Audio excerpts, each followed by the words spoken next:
Can the USA recognize Somaliland? Yes, the U.S. government has the full authority to recognize Somaliland as a sovereign state at any time.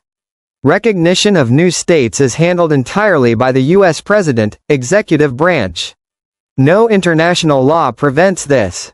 But the key question is, will they? That depends on political, strategic, and regional factors. Blue square why the USA could recognize Somaliland.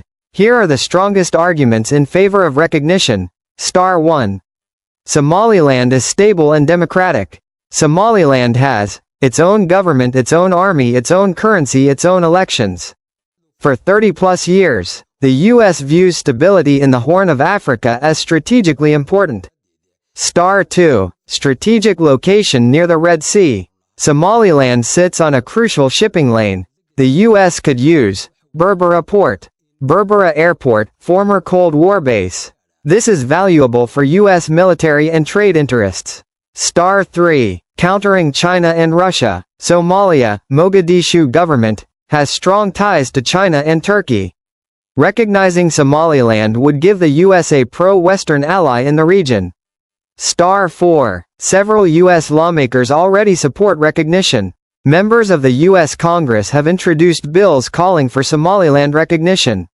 This shows growing political interest. Red square why the USA has not recognized Somaliland, yet, despite the advantages, there are obstacles. Red exclamation mark 1. U.S. One Somalia policy. The U.S. officially supports Somalia's territorial unity. Recognizing Somaliland would break that policy. Red exclamation mark 2. African Union opposition. The O fears recognition could encourage other separatist movements destabilize African borders. The U.S. usually follows O guidance for African diplomacy. Red exclamation mark 3. Somalia relations and counterterrorism. The U.S. needs cooperation from Mogadishu to fight al-Shabaab. Recognizing Somaliland could damage that relationship. Green square is U.S. recognition likely in the future? It is possible, but not guaranteed.